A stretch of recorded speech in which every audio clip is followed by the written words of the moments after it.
Hello, and welcome to ASMR Ghost Stories.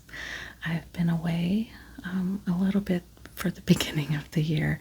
My apologies, but I've got some personal things going on like we all do. So I'm just going to jump in. We're going to read a story. It's going to be a little bit of a show and tell. So grab your earphones and let's get started. The Hollywood Party Ghost. Arden Boulevard is in a highly respectable and rather attractive section of Hollywood and contains mainly attractive small houses with gardens behind them.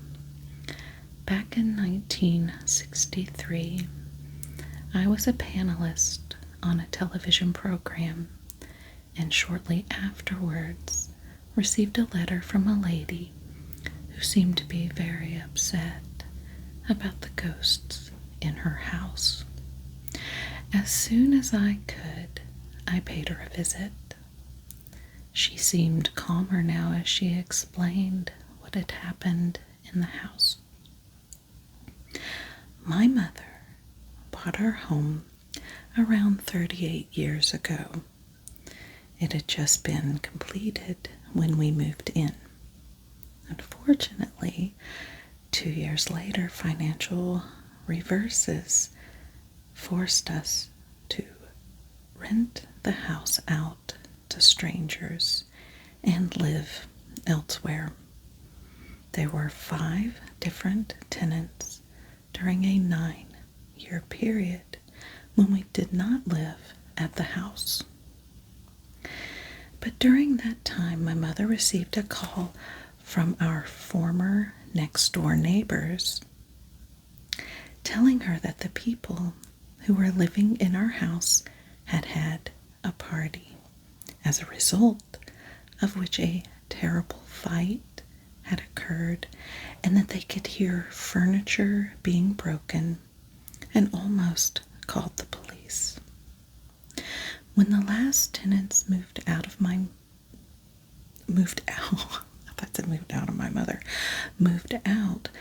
mother discovered that it was all too true.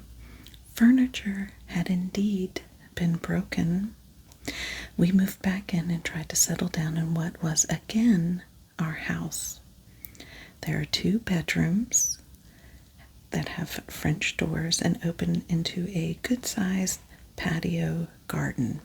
I'm going to read that over. I skipped a line. There are 2 bedrooms in the back of the house and a small room which we use as a den. These 3 rooms have French doors and open into a good-sized patio or garden. A short time after we had returned to our house, strange things began to happen. I was then about 20 years old, and one night when everyone had gone to bed and my sister had gone out, and I was writing a letter in my bedroom, my locked French doors started to rattle and shake as if someone was desperately trying to get in. It so happens that we had just painted the patio floor and that the paint was still wet. The next morning, I looked outside for any footprints, but there were none. We're going to stop a second and show the picture. And the caption for the picture is, "A young girl died during a wild party at this Hollywood house. Her ghost was seen and the revelers heard only a few years ago." Whenever it was, or whoever it was who had rattled our door, certainly didn't leave any footprints. Next, we could hear a light switch being turned on, and then when there was no one in the room. During that period, I was married, and one night my husband was outside the house. I was alone. This was around 9 p.m. when I suddenly heard someone turning the knob of the door leading from the laundry to the den. I looked, and I actually saw the knob being turned by unseen hands. When my husband returned later, we looked all over the house, but there was no intruder. Every window was bolted, every door was locked. Later, I divorced my husband and kept company with another man. Ooh.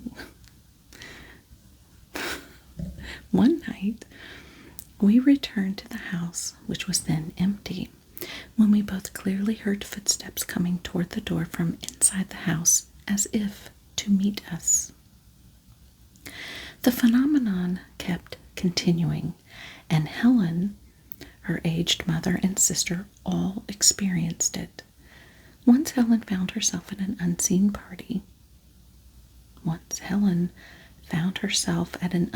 party. Yet she could see nothing.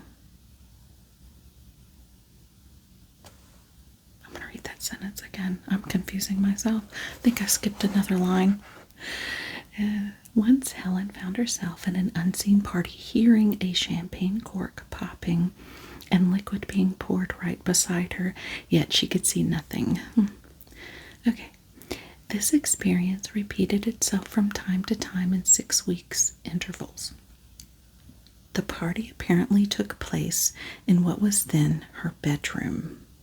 Someone kept whistling songs inside the house when they could see no one.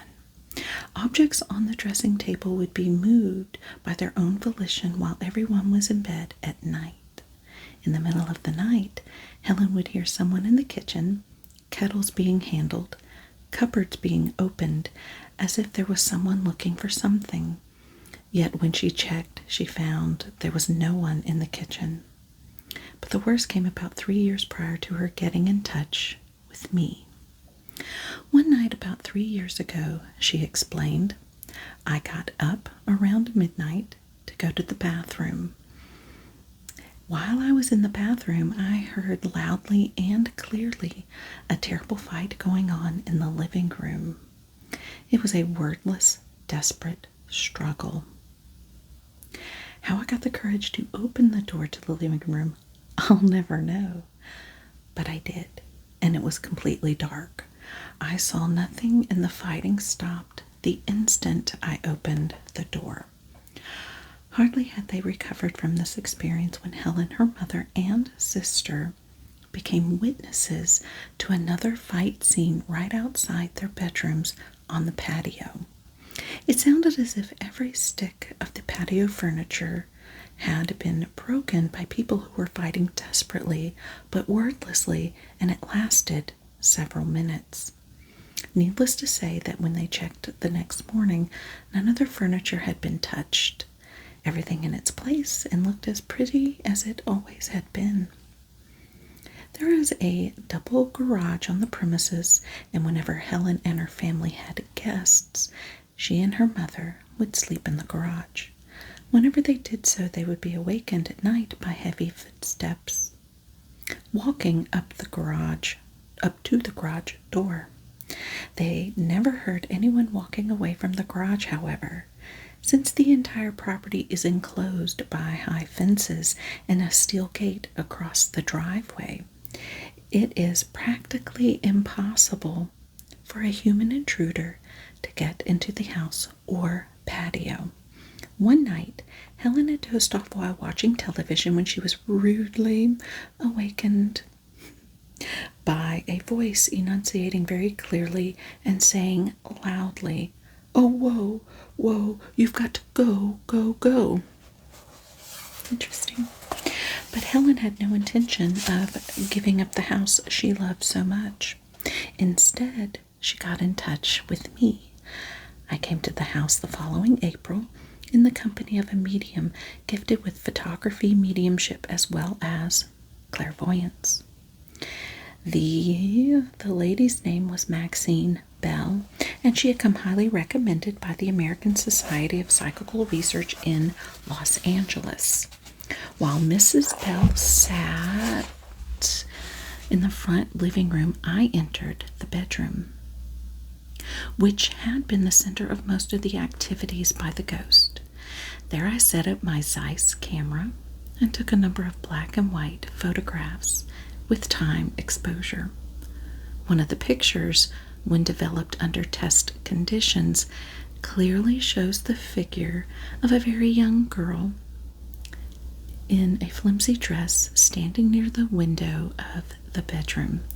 Since there had been no one in the room but I, and as the camera was in perfect condition and the development and printing had been done by the laboratory, there was no reason to suspect any foul play.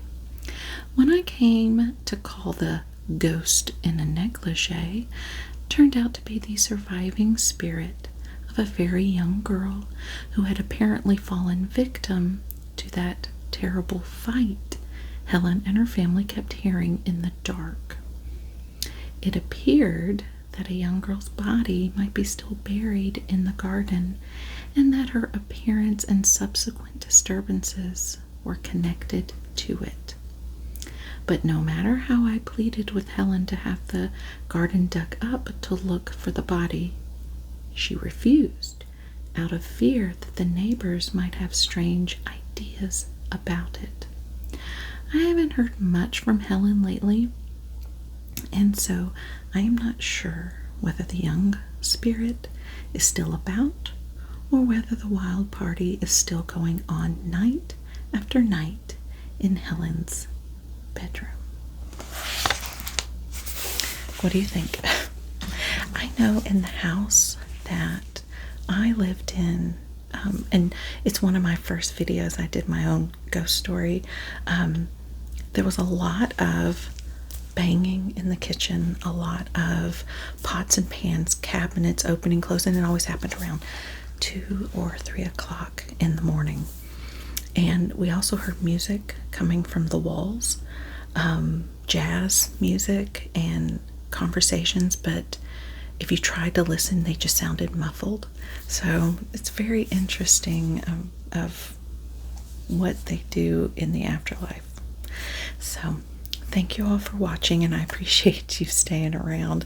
It's been a wild year so far, and so hopefully this year will be looking up and up. So it's been sicknesses and family stuff going on, and it's kind of like, what is 2024 doing?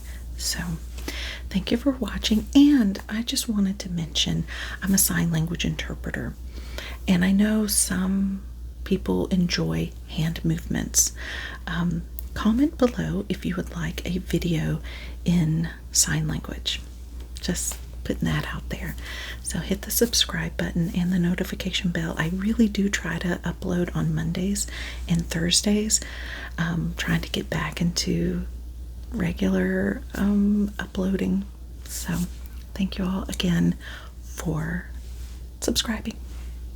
Bye.